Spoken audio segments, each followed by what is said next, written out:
तो आज हम आपके लिए लेके आए भारतेंदु हरिश्चंद्र जी का साहित्यिक परिचय। तो ये आपके यूपी बोर्ड एग्जाम के लिए बहुत ही ज़्यादा इम्पोर्टेंट है। तो अगर आप हमारे चैनल पर नए हैं और अभी तक आपने चैनल को सब्सक्राइब नहीं किया है तो प्लीज़ चैनल को सब्सक्राइब कर दीजिए, और अगर आपको मेरी वीडियो अच्छी लगे तो प्लीज़ वीडियो को लाइक कर देना। तो चलिए अब हम भारतेंदु हरिश्चंद्र जी के साहित्यिक परिचय की तरफ बढ़ते हैं। तो भारतेंदु हरिश्चंद्र जी का जन्म 9 सितंबर सन 1850 ईस्वी में काशी के एक प्रतिष्ठित वैश्य परिवार में हुआ था। तो इनका जन्म कहाँ पर हुआ था? काशी में हुआ था। और कब हुआ था? 9 सितंबर सन 1850 ईस्वी में एक प्रतिष्ठित वैश्य परिवार में। ठीक है। इनके पिता का नाम गोपाल चंद्र गिरधर दास था। क्या था? गोपाल चंद्र गिरधर दास। और माता का नाम पार्वती देवी था। क्या था? पार्वती देवी। जब ये 5 वर्ष के थे तब इनकी माता तथा 10 वर्ष के थे तब इनके पिता का निधन हो गया। तो जब ये 5 वर्ष के थे तब इनकी माता की मृत्यु हो गई, और जब ये 10 साल के हो गए तब इनके पिता का निधन हो गया। इसी कारण इनकी प्रारंभिक शिक्षा अच्छे से नहीं चल सकी। तो इनकी प्रारंभिक शिक्षा जो थी वो अच्छी से नहीं चल सकी। इस वजह से आगे इनके बारे में कहा गया है कि इनका मूल नाम हरिश्चंद्र था, भारतेंदु इनकी उपाधि थी। तो इनका मूल नाम क्या था? हरिश्चंद्र था, लेकिन भारतेंदु इनको नाम दिया गया था, इसलिए इनका पूरा नाम क्या पड़ा? भारतेंदु हरिश्चंद्र।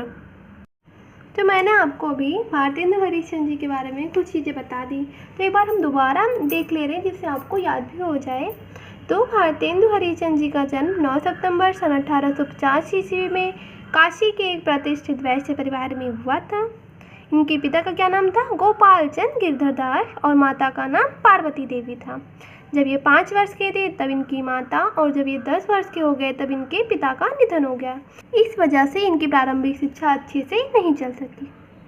इनका जो नाम था, मूल नाम इनका हरिश्चंद्र था, लेकिन भारतेंदु इनको उपाधि दी गई थी, इसलिए इनका पूरा नाम भारतेंदु हरिश्चंद्र पड़ा। अब आगे साहित्यिक परिचय। तो अभी तक मैंने आपको इनके जीवन के बारे में बताया, अब हम इनके साहित्य के बारे में बताएंगे कि इन्होंने हिंदी साहित्य में क्या क्या काम किया। ठीक है। तो साहित्यिक परिचय। हिंदी साहित्य में आधुनिक काल का प्रारंभ भारतेंदु हरिश्चंद्र से माना जाता है।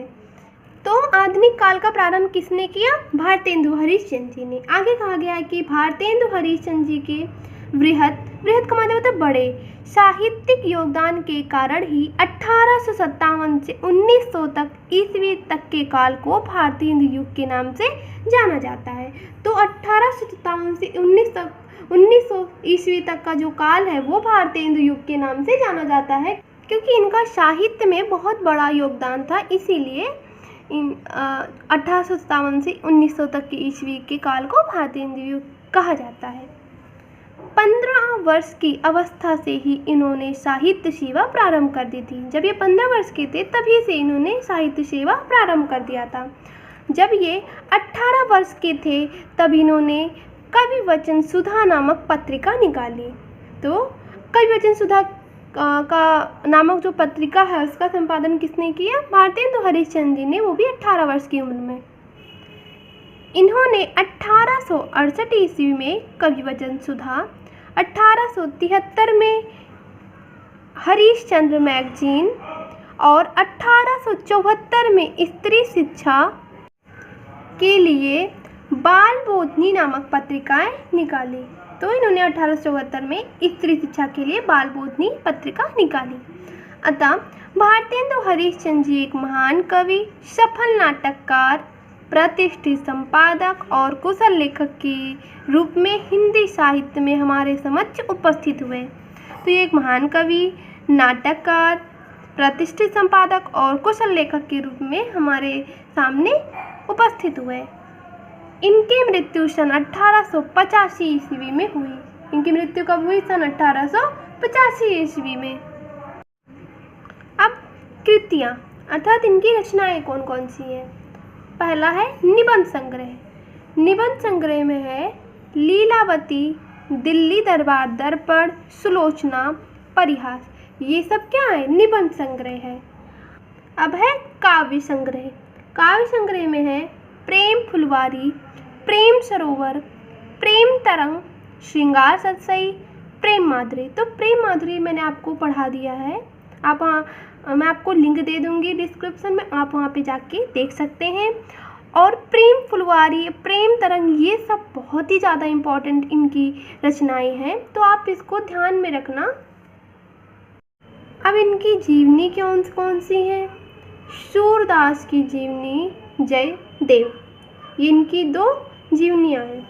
यात्रा वृतांत, सरयू पार की यात्रा, लखनऊ की यात्रा, ये इनकी यात्रा वृतांत है। ठीक है। अनुदित नाटक, अब नाटक कौन से हैं इनके? मुद्रा राक्षस, ये बहुत ही ज़्यादा इम्पोर्टेंट है। ठीक है। भारत जननी, दुर्लभ बंधु, धनंजय विजय। अब हम इनके भाषा शैली के बारे में बात करते हैं, तो इन्होंने ब्रज भाषा एवं खड़ी बोली का प्रयोग किया है। कौन सी भाषा का प्रयोग किया है? ब्रज भाषा और खड़ी बोली। और आगे कहा गया है कि रीतिकालीन, रसपूर्ण, अलंकार शैली, मुक्तक शैली, भावात्मक शैली और व्यंग्यात्मक शैली का प्रयोग किया है। इन्होंने ये सारी शैलियों का प्रयोग किया है और भाषा ब्रज भाषा और खड़ी बोली का प्रयोग किया है।